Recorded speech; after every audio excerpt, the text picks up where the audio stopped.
This summer, meet the magical mermaids at VGP Marine Kingdom from April 12th to May 31st, 2024. யூபியில் யோகிக்கு இருந்த பிராமணர் எதிர்ப்பு, கோரி குர்மி எதிர்ப்பு, schedule cost எதிர்ப்பு மோடிக்கு இல்லை. பலரும் சட்டமன்ற தேர்தலில் வச்சு பார்க்குறாங்க. அதை தாண்டி மோடிக்கு வாக்கு வலிமை உங்களுக்கு பெரிய இடங்கள் வரும். பாஜக ஆந்திராவில் ஒரு கூட்டணியை கட்டமைச்சிட்டாங்க. ஒரிசாவிலையும் பெங்கால்லையும் ஆளுங்கட்சிக்கு எதிரான வாக்குகளை தங்களை வசப்படுத்துறதுல சூழ்நிலை இருக்கு. தெலுங்கானாவில் ஒரு வளர்ச்சி பாதையில் அவங்க இருக்கிறாங்க. இதெல்லாம் பார்க்கும்போது மீண்டும் பாஜக அரசு அமையும்னு நான் உறுதியாக நம்புறேன். மோடியோட வயது 73 ஆயிருச்சு. இந்த தேர்தலில் பாஜக வெற்றி அடைந்தால் RSS மற்றும் பாஜகவோட பார்வை இப்போ வேற ஆட்கள் மேல் போகுமா, இல்ல மோடி தானா அடுத்து? ராஜ்நாத் சிங் நம்பர் 2 இந்த கேபினெட். அவரே காங்கிரஸ் இந்த தேர்தலில் எதிர்கட்சி அந்தஸ்தை பெறுவாங்களா? எதிர்கட்சிங்கிறது 10% சீட்டு வேணும். 55 சீட்டு கிட்ட வேணும். மத்திய பிரதேச 3 முறை காங்கிரஸ் தோல்வியில தோர்ந்து போயிட்டாங்க. இந்த மாதிரி நம்ம ஒரு அசஸ்மெண்ட்ல பார்க்கும்போது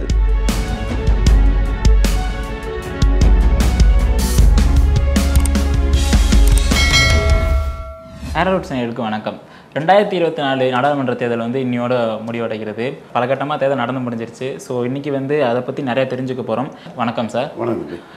பல கட்டமாக தேர்தல் முடிஞ்சிருக்கு, இன்னையோட முடிய போகுது. ஸோ தேர்தல் நிலவரம் எப்படி சார் இருக்குது? இப்போ தேர்தல் நிலவரம் இன்னைக்கு எக்ஸிட் போல் வருது. எக்ஸிட் போல் ஒவ்வொரு நிறுவனங்களும் ஒவ்வொரு இதை கொடுப்பாங்க. என்னை பொறுத்தளவில் ஸ்ட்ராங் லீடராக மோடி இருக்கிறாரு. ஒன்லி பிரைம் மினிஸ்டர் கேண்டிடேட்டாக மோடி இருக்கிறாரு. 77 இந்திரா காந்தி அம்மையார் தோற்ற போது ஜெகஜீவன் ராம், சந்திரசேகர், பகுகுணா, நந்தினி சத்பதி, இவங்கெல்லாம் மோகன்தாரியா இவங்கெல்லாம் ரிவோல்ட் பண்ண மாதிரி ஒரு ரிவோல்ட் இல்லை. அதே மாதிரி 2004 வாஜ்பாய் தோக்கும்போது கலைஞர், சந்திரசேகர் ராவ் டிடிபி, ராம்விலாஸ் பாஸ்வான், தென் சௌதாலா, சுக்ராம், இப்படி நிறைய கூட்டணி கட்சிகள் வெளியேறின மாதிரி எந்த ஒரு சூழ்நிலையும் இல்லை. மதன்லால் குரானா டெல்லி, தென் கல்யாண் சிங் யூபி, குஜராத்தில் உள்ள பிரச்சனை, இந்த மாதிரிப்பட்ட எந்த பிரச்சனையும் உள்கட்சிக்குள்ளே இல்லை. என் பார்வையில் உத்தவ் தாக்கரே வெளியேறினது ஒரு பாதிப்பை ஏற்படுத்துங்கிறதான் பார்க்குறேன். இதை தாண்டி பாஜக ஆந்திராவில் ஒரு கூட்டணியை கட்டமைச்சிட்டாங்க. ஒரிசாவிலையும் பெங்கால்லையும் ஆளுங்கட்சிக்கு எதிரான வாக்குகளை தங்களை வசப்படுத்துறதுல அந்த லோக்கல் இதையும் சேர்ந்து மேலே ஏறி வர்றதுக்குள்ள சூழ்நிலை இருக்குது. தெலுங்கானாவில் ஒரு வளர்ச்சி பாதையில் அவங்க இருக்கிறாங்க. 3 மாநில தேர்தல்கள்லையும் மத்திய பிரதேஷ், ராஜஸ்தான், சத்தீஸ்கர்லையும் மோடி பிரச்சாரத்திலே வெற்றி பெற்றாங்க. தெலுங்கானாவில் உயர்ந்தாங்க. இதெல்லாம் அவங்களுக்கு சாதகமான சூழ்நிலை. கர்நாடகாவில் தேவகவுடா கூட்டணியை சேர்த்துக்கிட்டு ஒரு சாதகமான சூழ்நிலை இருக்குதாட்டு நாம் பார்த்தாலும் சிவகுமார், சித்தாராமையா, மல்லிகார்ஜுன கார்கே 3 ஒரு லீடராக இருக்கிறாங்க. அவங்க என்ன தாக்கத்தை ஏற்படுத்த போகிறாங்கங்கிறத பொறுத்திருந்து பார்க்க வேண்டிய ஒரு சூழ்நிலை இருக்குது. அர்த்தமெட்டிக்கலி மோடி ரொம்ப ஸ்ட்ராங்காக இருக்கிறாருங்க. அதே மாதிரி யூபியில் 2019 இருந்த அணி பலத்தோட குறைவான அணி பலத்தில் தான் அகிலேஷ் யாதவ் இருக்கார். மோடி முந்தையோட கூடுதல் பலத்தில் இருக்கிறாரு. யோகிக்கு இருந்த பிராமணர் எதிர்ப்பு, கோரி குர்மி எதிர்ப்பு, ஷெட்யூல் காஸ்ட் எதிர்ப்பு மோடிக்கு இல்லை. இதெல்லாம் பார்க்கும்போது மோடி தலைமையினால் மீண்டும் மத்திய அரசு, பாஜக அரசு அமையும்னு நான் உறுதியாக நம்புகிறேன். 4ஆம் தேதி தெரிஞ்சு போகும். ஸோ இப்போ இந்த தேர்தலில் பாஜக வெற்றி அடைந்தால் அடுத்த பிரதமர் வேட்பாளர் யார் சார்? ஏன்னா மோடியோட வயது 73 ஆயிடுச்சு. பாஜக RSS அவங்களோட ஒரு இது 75 வரை தான் ஒரு பிரதமர் வேட்பாளரோட வயதுன்னு சொல்லும் போது RSS மற்றும் பாஜகவோட பார்வை இப்போ வேற ஆட்கள் மேல் போகுமா, இல்லை மோடி தானா அடுத்து? மோடி தான் பிரதமர், நிரந்தர பிரதமருங்கிற அடிப்படையில் தான் ஒரு பிஜேபி அவங்கள ஹேண்டில் பண்ணுவாங்க. ராஜ்நாத் சிங் 2029 மோடி தான் பிரதமர் வேட்பாளருங்கிறத ராஜ்நாத் சிங்கே நம்பர் 2 இந்த கேபினெட் அவரே சொல்லிட்டார். ஸோ மோடி தோற்று போன கட்சியை வெற்றி பெற செய்தவர், நெஹ்ருவோட பெரியவர். அந்த இடத்துல இப்போ 3வது முறை அவர் பிரைம் மினிஸ்டர் ஆகக்கூடிய பட்சத்தில் நெஹ்ருவின் சாதனையை முறியடிக்கிறார். இப்போ பாஜகவோட மிகப்பெரிய முன்னெடுப்பு இந்த தேர்தலில் 400 தொகுதிகளுக்கு மேலே கைப்பற்றுவோம் அப்படிங்கிறதான் எல்லா இடத்துலையும் ரொம்ப வலியுறுத்தி பேசிட்டு வராங்க. இப்போ இந்த தேர்தலில் எனக்கு கடந்த தேர்தலை ஒப்பிடும்போது கடந்த தேர்தலில் அந்த கூட்டணியை மொத்தமாக 352 இடங்களில் வெற்றி அடைஞ்சாங்க. இந்த தேர்தலில் 400க்கும் மேலே வெற்றி அடையணும்னு அவங்க நினைக்கிறாங்க. ஸோ அப்படி இருக்கிற சூழ்நிலையில் 400க்கும் குறைவான வாக்குகள் பெரும் பட்சத்தில் மோடியோட அந்த மிக பிரபலமான அந்த செல்வாக்கு மிக்கும் குறையுமா, இல்லை எப்படி இருக்கும்? மோடிக்கிடையே யாருமே இல்லை இந்தியாவில். தமிழ்நாட்டில் ஸ்டாலின் அலையன்ஸுக்கு எதிராக யாரும் இல்லை.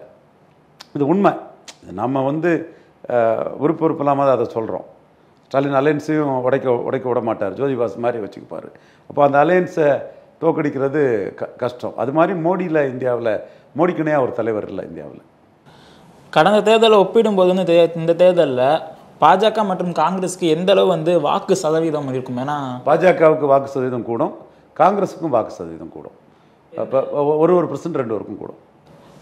எப்படி சார் மிகப்பெரிய, ஏன்னா இந்த ஆட்சிக்கு வந்ததுக்கப்புறம் மத்தியில் பாஜக வந்து நிறைய பிரச்சனைகள் வந்து உட்பூசலாக இருந்தாலும் நிறைய பிரச்சனைகள் சந்திச்சு வந்திருக்காங்க.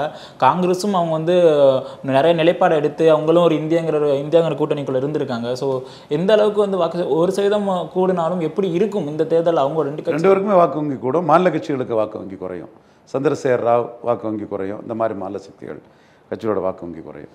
கடந்த தேர்தலில் பாஜக வந்து 350 கூட்டணியாகவே சேர்ந்து, ஆனால் இந்த தேர்தலில் தனிச்சு நாங்கள் தனியாகவே 400 அடிப்போம் அப்படிங்கிற சொல்லியிருக்காங்க. ஸோ அது எந்த அளவுக்கு இருக்கும்? அவங்க தனியாகவே 400 அடிச்சிருவாங்களா, இல்லை வந்து கூட்டணியோட சேர்ந்த ஸ்ட்ராங் லீடர் ஸ்டேபிள் கவர்மெண்ட்டுங்கிறதுல மோடிக்கு ஆதரவாக வாக்கு வலிமை எப்படி விழுதுங்கிற பொறுத்து இருக்குது. பலரும் சட்டமன்ற தேர்தலில் வச்சு பார்க்குறாங்க. அதை தாண்டி மோடிக்கு வாக்கு வலிமை ஒரு மோடி லீடர்ஷிப் ஸ்வீப் பண்ணிட்டோன்னா, லீடரை போத பார்ட்டி வந்தோன்னா உங்களுக்கு பெரிய இடங்கள் வரும். நம்ம ஒரு ப்ராக்டிக்கல் அசஸ்மெண்ட்டு, மத்திய பிரதேஷ் 3 முறை காங்கிரஸ் தோல்வியில் சோர்ந்து போயிட்டாங்க, போலிங் குறைஞ்சிட்டு பாஜகரங்க ஓட்டு போட்டிருக்காங்க, காங்கிரஸ் அங்கே மோசமாக தோக்குது. குஜராத்து போலிங் ரொம்ப குறைஞ்சிட்டு காங்கிரஸ் அங்கே மோசமாக தோக்குது. தமிழ்நாடு போலிங் ரொம்ப குறைஞ்சிட்டு அதிமுக படுத்துட்டாங்க. இந்த மாதிரி நம்ம ஒரு அசஸ்மெண்ட்டில் பார்க்கும்போது கம்ஃபர்டபுளாக மோடி இந்தியாவில் ஆட்சியை பிடிப்பாருங்கிறதா நம்ம கருத்து. இப்போ 2014, 2019 தேர்தல்களில் வந்து காங்கிரஸ் மிகப்பெரிய ஒரு வீழ்ச்சி சந்திச்சிருந்துச்சு. எப்படின்னா எதிர்கட்சி அந்தஸ்தையும் அது இழந்துட்டாங்க. இந்த தேர்தலில் எதிர்கட்சி அந்தஸ்தை பெறுவாங்களா, இல்லை இதற்கான காரணங்கள் என்ன? இந்த வருடமும் தோத்தா எப்படி இருக்கும் அவங்களுக்கு? எதிர்கட்சிங்கிறது 10% சீட்டு வேணும், 55 சீட்டுக்கிட்ட வேணும். 55 சீட்டு எடுக்கிறதுக்கு கேரளாவில் பழைய வெற்றியை பெற்றுவாங்க, தமிழ்நாட்டிலையும் பழைய வெற்றியை பெற்றுவாங்க. ஸோ 25 சீட்டுக்கிட்ட அது வரும். தெலுங்கானாவில் பழைய வெற்றியை பெற்றுவாங்க. கர்நாடகாவில் வந்து என்ன வருதுங்கிறது எனக்கு டவுட்டாக இருக்குது. மகாராஷ்டிராவில் முன்னோட கொஞ்சம் வரலாம். ஸோ கழிஞ்ச 2 தேர்தலை விட கொஞ்சம் பெட்டராக காங்கிரஸ் வர்றதுக்கு வாய்ப்பு இருக்குது. இந்த தேர்தல் முடிவுகள் பாஜகவுக்கு சாதகமாக அமையும் சொல்லியிருக்கீங்க. இப்படி வந்து பாஜக இந்த தேர்தலில் வெற்றி அடைஞ்சிச்சுன்னா தனிப்பெரும் கட்சியாக இந்தியாவிற்குள் உருவாக வாய்ப்பு இருக்கா? இப்போயும் அவங்க தனிப்பெரும் கட்சியாக தான் இருக்காங்க, அவங்களுக்கு இணையான இன்னொரு கட்சி இல்லை.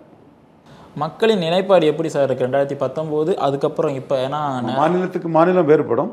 குறிப்பாக எல்லா மாநிலத்திலையுமே பாஜகவுக்கு அப்பர் காஸ்ட்டு, ஓபிசி, இந்த சபல்டன் ஹிந்து காஸ்ட் எல்லாம் போட்டுருவாங்கன்னு நான் உறுதியாக நம்புகிறேன். அதுதான் பாஜகவின் வெற்றி, அதில் தான் இருக்குது. இப்போ மிசோரம் அதுமாரி பகுதிகளுக்கு நிறைய, மணிப்பூர் அந்த மாதிரி இடத்துல நிறைய பிரச்சனைகளை சந்திச்சிருக்காங்க. இப்போ பிஜேபிக்கு அகேன்ஸ்டாக நிறைய விஷயம் நடந்திருக்கு அந்த இடத்துலலாம். ஸோ அந்த இடத்துலலாம் எப்படி சார் இருக்கும்? அந்த இடத்துல 50-50 இருக்கும், பாதி வரும். இப்போ பாஜகவோட இன்னொரு மிக முக்கியமான ஒரு விஷயம் என்னென்னா, நிறைய வந்து இப்போ நம்ம சவுத்து நிறைய பேசப்படுது வந்து அரசியல் வந்து ஆன்மீக அரசியல் பண்ணுறாங்க, அதை வச்சு பண்ணுறாங்க, இஸ்லாமியர்களுக்கு எதிராகவும் பேசுகிறாங்க. அப்படி வந்து இந்த தேர்தல் நிறைய இடத்துல சில இடத்துல பார்க்க முடிஞ்சிச்சு. அவங்க வந்து குறிப்பிட்ட ஒரு சமுதாயத்தை வந்து ஆப்போசிட்டாக சொல்லி ஓட்டு கேட்குறதா இருக்கட்டும், அது வந்து எந்த அளவுக்கு தாக்கத்தை ஏற்படுத்தும் உங்களுக்கு? அதாவது ராகுல் காந்தி மோடி வந்தால் இடஒதுக்கீட்டை ரத்து பண்ணிடுவார், கான்ஸ்டியூஷனை அபாலிஷ் பண்ணிடுவார், மாற்றிடுவாரெல்லாம் பேசும்போது அவங்க அதை எதிர்கொள்கிறதுக்கு இவங்க முஸ்லீம்கிட்ட எல்லாம் எடுத்து கொடுத்துருவாங்கங்கிற மாதிரி ஒரு அதிரடியான ஒரு இதை பேச வேண்டிய நிர்பந்தம் வந்துடுச்சு. 20-80ன்னு பேசி யோகி 44% வாக்கெடுத்தார்ல, அதை தான் அவங்க பின்பற்றுறாங்க.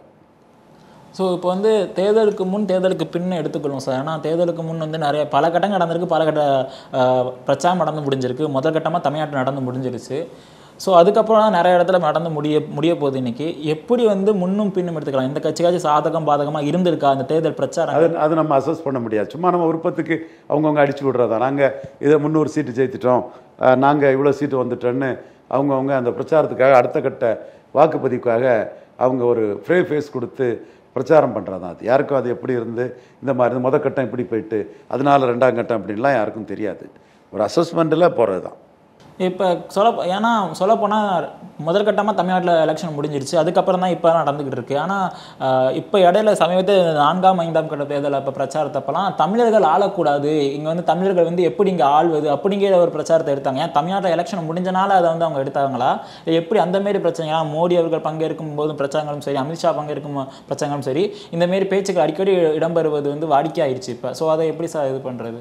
ஒரிசாவில் பாராளுமன்ற கட்டிடத்தில் சான்ஸ்கிரிட் இருக்கும்போது ஏன் ஒரியா இல்லைங்கிறத நவீன் பட்நாயக் கேட்டார். நம் தமிழர் சீமானும் அதுதான் கேட்டுட்ருக்காரு. தமிழ்நாட்டில் அவர் மட்டும்தான் கேட்டுட்ருக்காருன்னு நினைக்கிறேன்.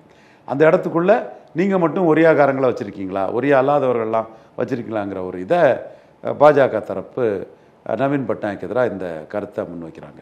This summer, meet the magical mermaids at VGP Marine Kingdom from April 12th to May 31st, 2024.